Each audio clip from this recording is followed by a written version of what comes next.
In an age of valor and betrayal, of love and hatred, an age where brothers clashed for a single throne, where the true meaning of friendship and trust was revealed. This is the story of the Mahabharata.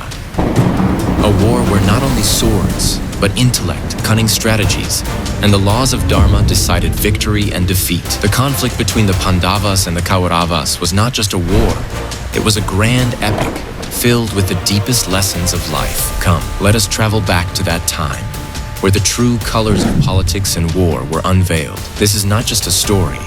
It is a confluence of Dharma and Adharma, of love and hatred, of victory and loss. Get ready for this incredible journey through the Mahabharata. At every moment, there is a new mystery. At every step, a new twist. Witness the entire tale that will hold you spellbound till the very end. The story begins in Hastinapura. At that time, Hastinapura was one of the most powerful and famous kingdoms of India. Its king was Maharaja Shantanu. One day, Shantanu went to the banks of the river Ganga. There, his eyes fell upon an extraordinary, stunningly beautiful woman. She was no ordinary woman. She was Ganga Devi herself, the goddess Ganga, who had taken human form on earth. Shantanu fell in love with her at first sight. Shantanu proposed marriage to Ganga. Ganga said, "I can marry you, but on one strict condition. You will never ask me what I am doing or why I am doing it. If you question me even once, I will leave you that very moment." Blinded by love, Shantanu accepted this condition without much thought. They were married. Sometime later, Ganga gave birth to a son. As soon as the child was born, Ganga took him in her arms, walked to the riverbank, and without emotion, drowned the baby in the waters of the Ganga. Shantanu was shattered from within, but he remembered his promise and remained silent. A second son was born. The same thing happened again. Third, fourth, fifth, sixth, seventh in total. 7 sons were born, and each one Ganga drowned in the river immediately after birth. Shantanu's heart was being torn apart, but bound by his vow, he kept quiet. When the 8th son was born and Ganga once again took the child towards the river, Shantanu could control himself no longer. He cried out, "Oh Ganga, what are you doing? Why do you kill your own newborn sons?" The moment he questioned her, Ganga stopped. Calmly, she said, "King, you have broken your promise. Now I must leave you. But before I go, I will tell you the truth. These 7 children whom I drowned in the river were not ordinary mortals. They were the Vasus, celestial beings from the heavenly realms. They were cursed to take birth on earth. By drowning them, I was freeing them from their karma so that they could quickly return to heaven. Now that you have questioned me, I will not drown this 8th son. He will live and carry your lineage forward. His name will be Devavrata." Saying this, Ganga took the baby with her to higher realms and ashrams. There, Devavrata was taught everything: scriptures, weapons, ethics, dharma, statecraft, and the arts of war. When Devavrata grew into a young man, Ganga brought him back to Hastinapura and entrusted him to Shantanu. Devavrata became a valiant, wise, and deeply righteous prince. Time passed. One day, Shantanu was again returning from a hunt along the Ganga. He smelled a strange, enchanting fragrance carried by the wind. Following that scent, he reached the house of a fisherman. There, he saw a young woman rowing a boat, dark-complexioned, graceful, radiant, and modest. Her name was Satyavati. Shantanu was captivated by her and went to her father, the head of the fishermen, with a proposal of marriage. The fisherman said calmly, "King, if my daughter marries you and bears sons, I want one of her sons to be your heir and future king. But you already have a worthy son, Devavrata. One day the people will surely want him as their king. I will agree to this marriage only if you can assure me that the throne will belong solely to the sons born of my daughter." Shantanu was plunged into a moral dilemma. He loved Devavrata deeply and could not commit such an injustice to him. Saddened, he returned to Hastinapura. Devavrata noticed his father's sorrowful face and insisted on knowing the reason. After much persuasion, the truth finally came out. Devavrata went alone to the fisherman and said, "I am Devavrata, son of King Shantanu. I vow that I will never become the king of Hastinapura. The sons born of your daughter will rule this kingdom." Even then, the fisherman was not convinced. He said, You may say this now, but what about your sons? Tomorrow your children may claim the throne. At that moment, Devavrata made a terrifying history-shaping vow. I will remain unmarried my entire life. I shall never marry. Therefore I will never have a son. If I have no children, no one from my lineage can ever claim the throne. The gods themselves were astonished. A celestial voice proclaimed, "This is a terrible, awe-inspiring vow, Abhishma Pratishna. He who makes such a vow shall be known as Bhishma." From that day, Devavrata came to be called Bhishma. Satyavati was married to King Shantanu. From Satyavati, Shantanu had two sons, Chitrangada and Vichitravirya. Chitrangada died young in battle. Vichitravirya was married to two princesses of Gandhara Ambika and Ambalika. A few years later, Vichitravirya too died childless. Now there was no direct heir to inherit the throne of Hastinapura. At this critical moment, Satyavati remembered a secret from her past. Before her marriage to Shantanu, she had another son, the great sage Vyasa, the very Vyasa who would one day compose the Mahabharata. Satyavati summoned Vyasa and said, "The royal dynasty stands on the brink of extinction. According to the ancient practice of Niyoga, you must beget sons upon the widowed queens of the king so that the lineage may continue." Niyoga was a lawful custom of that time, performed purely for the sacred purpose of continuing a family line, under strict discipline. Vyasa first went to Ambika. Vyasa's appearance was fearsome, and ascetic matted hair, dark complexion, coarse garments, and the blazing aura of intense penance. Ambika was terrified on seeing him and closed her eyes. As a result, the son born from her was blind from birth. He was named Dhritarashtra. Next, Vyasa went to Ambalika. Ambalika turned pale with fear, all color drained from her face. Thus the son born from her was weak and sickly. He was named Pandu. A third time, when Vyasa was called, Ambika did not go herself, she sent her maid in her place. The maid was neither afraid nor disturbed. She met Vyasa with composure, humility, and respect. From her was born a wise, righteous, and highly intelligent son, Vidura. But as the son of a maid, he was not considered eligible for the throne. Now the kingdom had three principal men: Dhritarashtra blind, Pandu physically weak, Vidura of lower birth. Kingship was given to Pandu, for he could see, hear, and fight. Dhritarashtra married Gandhari. When Gandhari found out that her future husband was blind from birth, she voluntarily blindfolded herself, choosing never to see the light, so that she might share her husband's fate as a loyal wife. Pandu married Kunti, and later took a second wife, Madri. One day, Pandu went hunting in the forest. There, he saw a deer and doe in the act of mating. Without thinking, he shot them with an arrow. The deer at once assumed his true form, a sage in disguise, with his wife. Dying, the sage cursed Pandu. "As you have killed me and my wife at this sacred moment, so shall you die the instant you approach any woman with desire. Whenever you unite with a woman, at that very moment you will die." Terrified by this curse, Pandu renounced his kingdom and went to live in the forest with Kunti and Madri.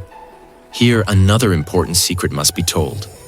Kunti possessed a boon from the sage Durvasa. When Kunti was a young maiden, Durvasa stayed as a guest in her father's house.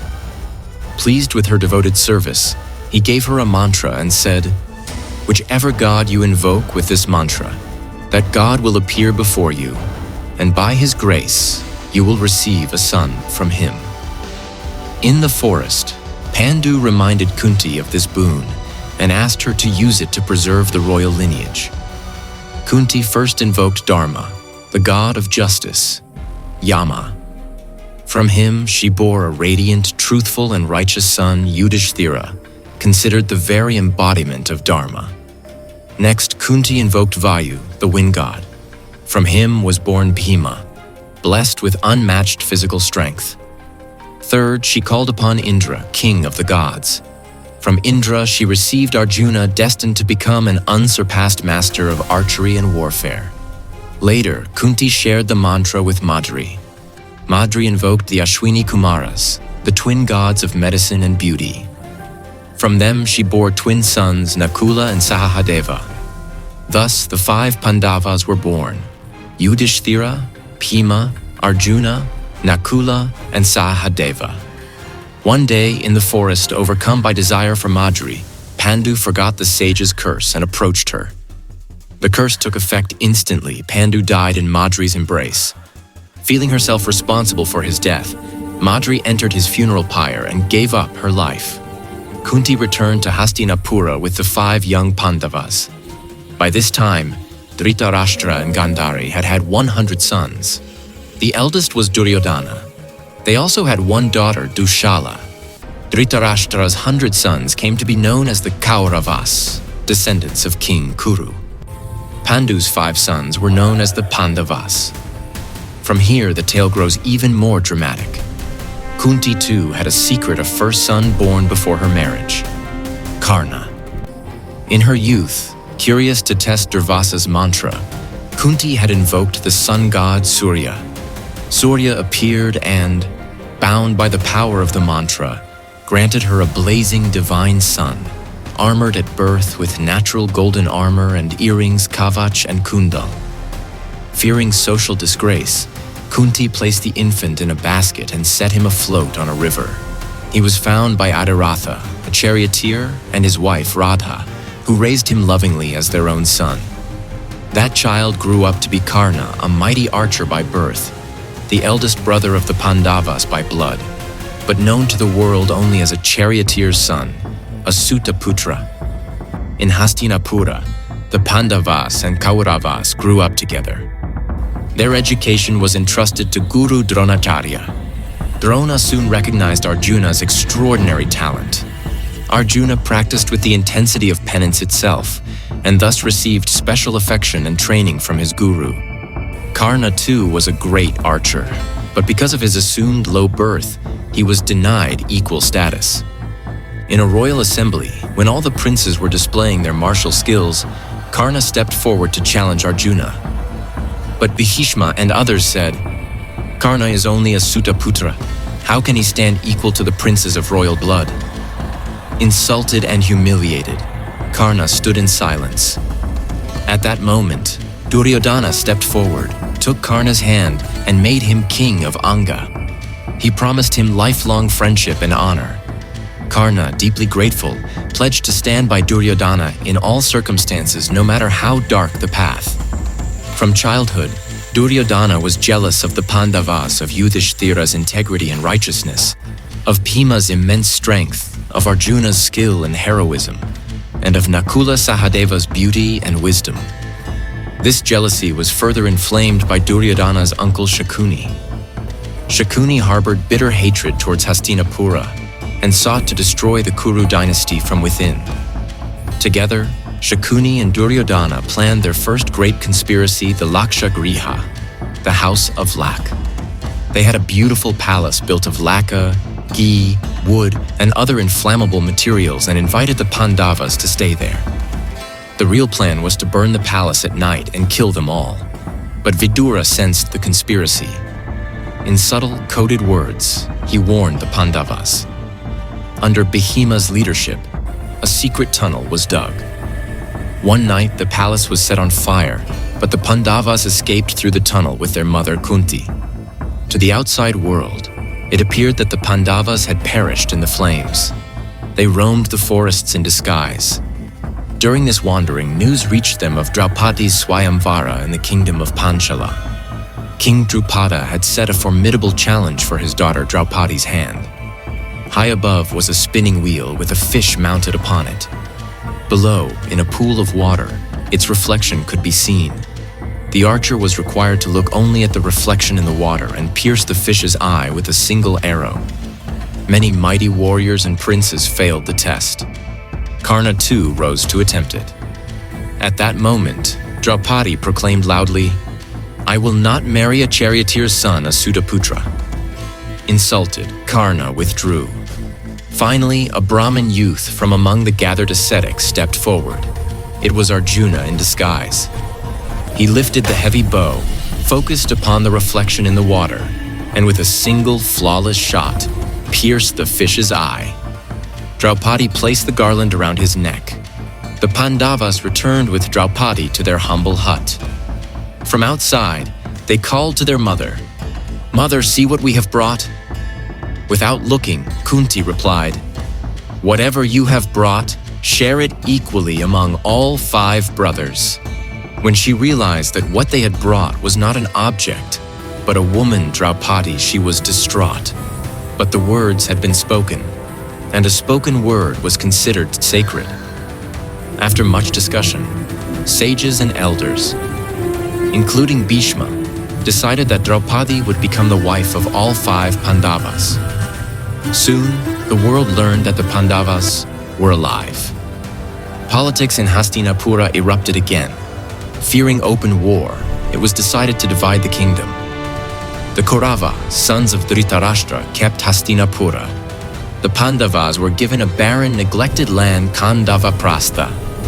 Through tireless effort, wisdom, and with the guidance of Lord Krishna, the Pandavas transformed this desolate land into a magnificent city, Indraprastha. Palaces, gardens, avenues, lakes, prosperity shone everywhere. Seeing this, Duryodhana burned with even greater envy. Yudhishthira later performed a grand Rajasuya sacrifice at Indraprastha. All the great kings and warriors were invited: Bhishma, Drona, Kripacharya, Duryodhana, Shakuni, and many others. There stood the fabled Maya Sabha, a wondrous hall of illusions. Floors that appeared to be water that looked like solid stone.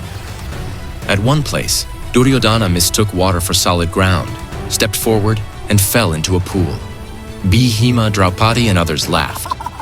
Draupadi is said to have remarked, "A blind man's son will also be blind." This sentence struck Duryodhana's pride like a spear. It became a deep wound in his heart, and in the fire of this insult, the next chapter of the Mahabharata was forged. Now Shakuni proposed his deadliest game, the game of dice. Yudhishthira did not wish to gamble, but refusing a royal invitation to the assembly seemed improper to him. So he came to the court of Hastinapura. There Shakuni cast the dice on behalf of Duryodhana. With cunning and trickery, he made the dice fall exactly as he wished. Bound by his word and his weakness for the game, Yudhishthira lost again and again. He first lost gold, silver, jewels, and wealth. Then he lost his kingdom, Indraprastha. Next, he gambled away his 4 brothers, one by one, and lost them too. He then staked himself and became a slave. Finally, Duryodhana said, "Now stake your wife, Draupadi." Caught in a web of dharma and honor, Yudhishthira staked Draupadi and lost. Duryodhana ordered, "Bring Draupadi to the court, drag her by her hair." Dushasana went and seized Draupadi by the hair, dragging her into the royal assembly. Draupadi's first question was, when King Yudhishthira had already lost himself, did he still have any right left to stake me in the game? The entire court fell silent. Bhishma, Drona, Vidura, Kripa, all were entangled in the complexities of Dharma. Yet none found the courage to give a clear answer or halt the injustice. Duryodhana did not stop there. He slapped his thigh and made a vile gesture towards Draupadi. Dushasana caught hold of Draupadi's sari and began to pull, attempting to strip her naked in the assembly. At first, Draupadi struggled to hold her garment. Then, realizing her helplessness, she let go, raised both hands to the heavens, and cried out from the depths of her soul, "O Krishna!" By Krishna's grace, her cloth became endless. No matter how much Dushasana pulled, her sari kept lengthening infinitely. Exhausted and defeated, Dushasana collapsed. The heads of the elders bowed in shame. Yet Duryodhana, Karna, and Shakuni felt pride, not remorse, in their vile act. That day, Draupadi took a terrible vow she would not tie up her hair until it had been washed in Dushasana's chest blood and Duryodhana's thigh had been shattered. After this dreadful humiliation, a decision was made. the Pandavas would be sent into exile. The terms were set: 12 years of exile in the forest, followed by 1 year of living in disguise, the year of incognito. If during that 1 year they were recognized, the penalty would be renewed. Another 12 years in the forest and another year in hiding, and so on. Committed to Dharma, the Pandavas accepted. They bade farewell to their mother Kunti and set out into the forest. Many events took place during their exile. Bhima fought demons and rakshasas, married the demoness Hidimba, and fathered the mighty warrior Ghatotkacha. Arjuna performed severe penances, received divine weapons from Indra and other gods, and obtained the Pashupatastra from Lord Shiva himself. Yudhishthira faced the Yaksha at a forest lake and answered profound questions about Dharma, life, friendship, happiness, and sorrow, thus reviving his dead brothers.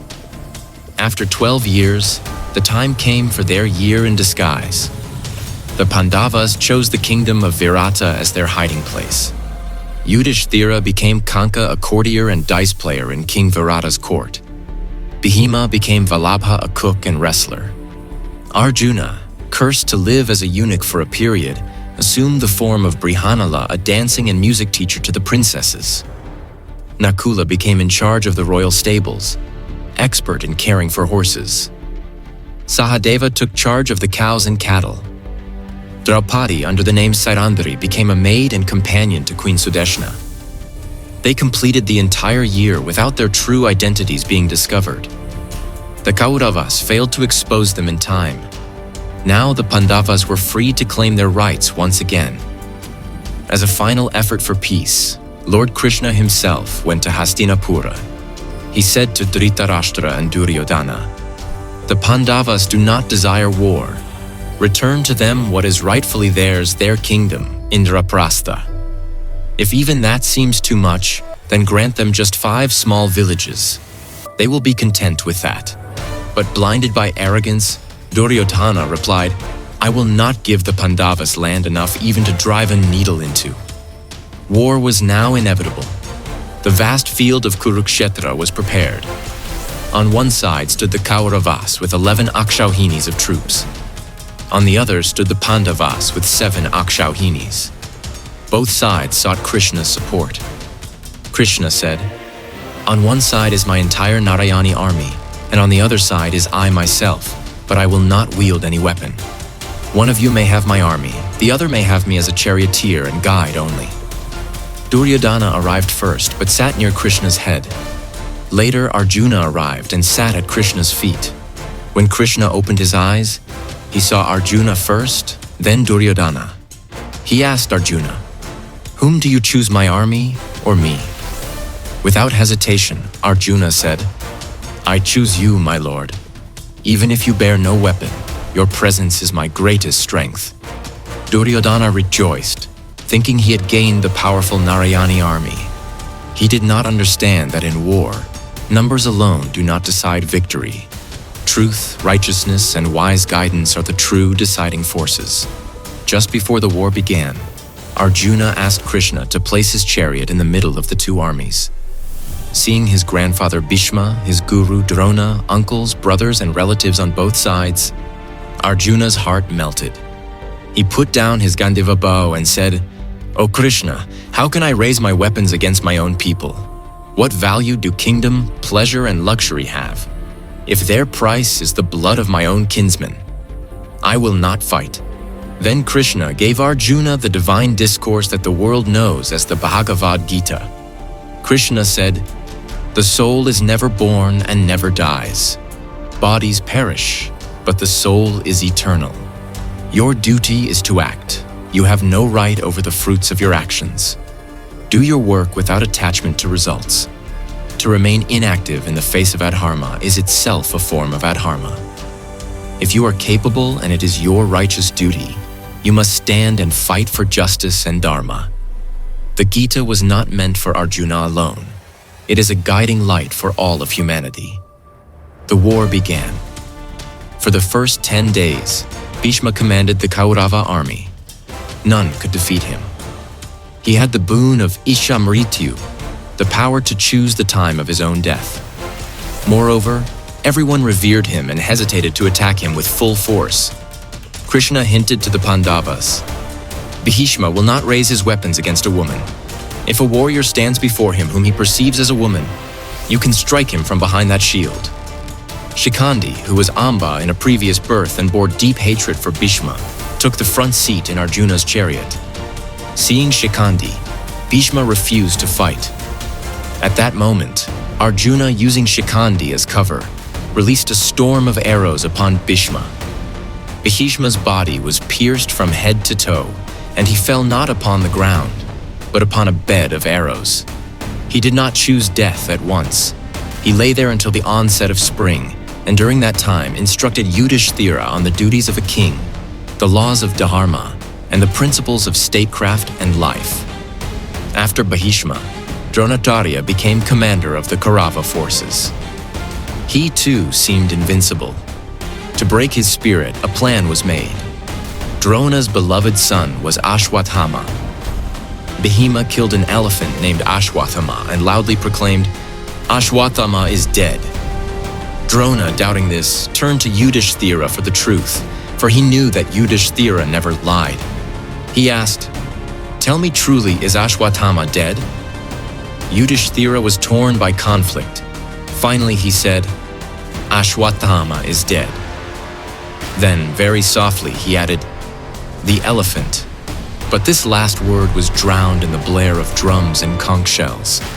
Drona heard only, "Ashwathama is dead." Broken with grief, he dropped his weapons, sat down in meditation on the battlefield. At that moment, Drishtadyumna, son of Drupada, seized the chance and killed Drona. Up to that day, it was said, Yudhishthira's chariot rode slightly above the earth, supported by the strength of his flawless truthfulness. From that moment, his chariot touched the ground. For the first time, a half-truth had escaped his lips. Now the command of the Kaurava army passed to Karna. The showdown between Karna and Arjuna was written by fate itself. All his life, Karna suffered insults and humiliation because of his supposed low birth. Yet he remained fiercely loyal to Duryodhana, for he valued friendship and gratitude above all. Karna possessed a divine weapon, the Vijaya bow, which could guarantee the death of its target. He used it against Ghatotkacha, Bhima's giant son.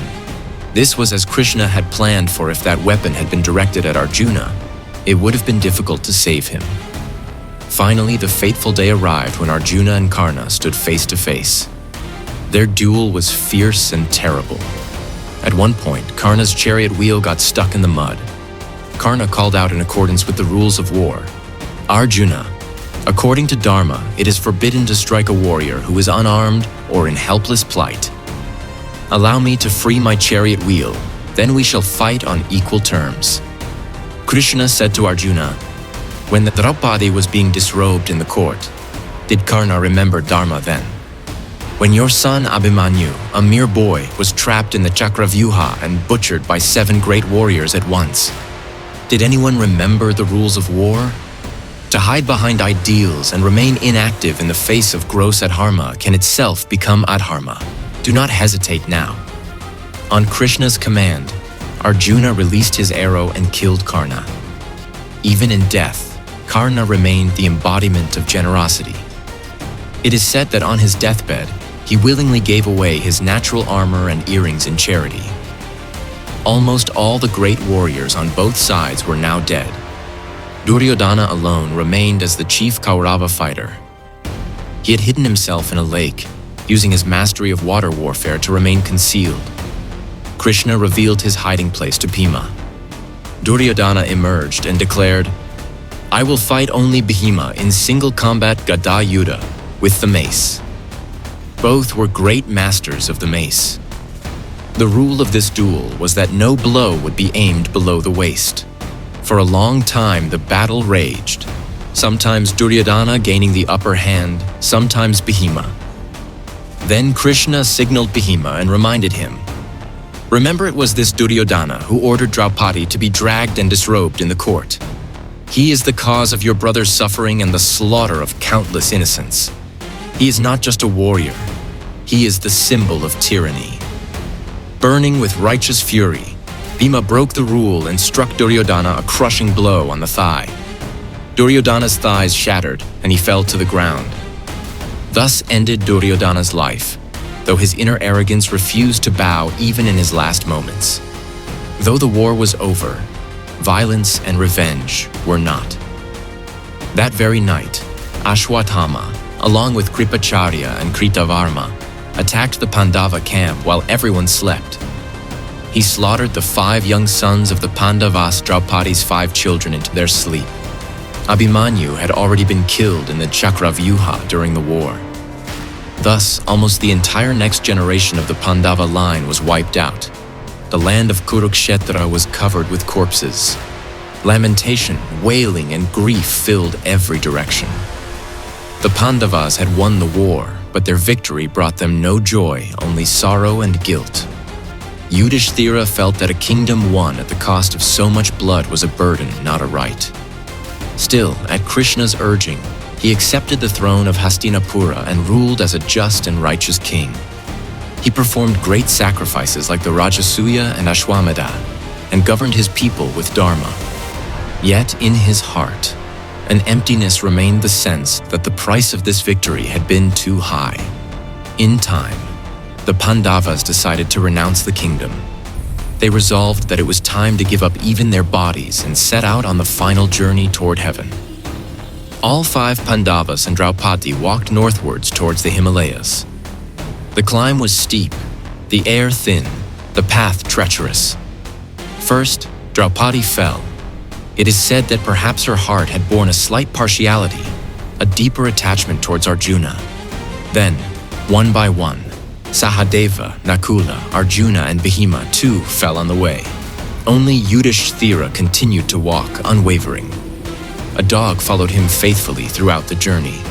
At the end of the path, the god Indra appeared in a celestial chariot and said, "King Yudhishthira, come, it is time to ascend to heaven." Yudhishthira asked, "What about this dog? He has stayed with me till the very end. How can I abandon him now? It would be adharma to leave him behind." Indra said, "There is no place for dogs in heaven." But Yudhishthira remained firm. "I will not enter heaven by abandoning one who has shown me such loyalty. If he cannot come, then I will also stay." At that moment, the dog transformed into Dharma, the god of righteousness, Yudhishthira's true divine father. He said, "This was your final test. You have upheld both Dharma and compassion. You are indeed worthy of heaven." Even in heaven, Yudhishthira had a strange experience. At first, he seemed to see Duryodhana and many Kauravas in bliss, while his own brothers and Draupadi appeared to be in a place of suffering. He was then told, "The accounting of a soul's karma is not limited to just one lifetime. It is the sum of many lives and countless actions. The measure of dharma and adharma is exceedingly subtle. The Mahabharata does not portray any one side as purely good or purely evil. It shows that when pride, greed, jealousy, and injustice combine, they do not destroy just a family, they devastate an entire society. Bhishma teaches us never to take such a rigid vow that it forces you, in the future, to stand by injustice or prevents you from supporting what is right. Karna teaches us that continuous insult and social injustice can drive even a noble heart to stand on the wrong side. Loyalty and gratitude are great virtues, but exalting them above dharma can lead to ruin. Draupadi's story teaches that the humiliation of a woman can become the greatest cause of a civilization's downfall. Arjuna's confusion and the wisdom of the Gita teach us that the greatest battle is not outside, but within our own hearts, against our doubts, fears, and attachments. And Lord Krishna teaches that merely saying, "I want peace," and turning away from duty is not dharma. True dharma sometimes demands hard decisions, sacrifice, and intense struggle. So it is said, whatever is found in the Mahabharata can be found somewhere in this world. And what is not in the Mahabharata is perhaps nowhere to be found in this world.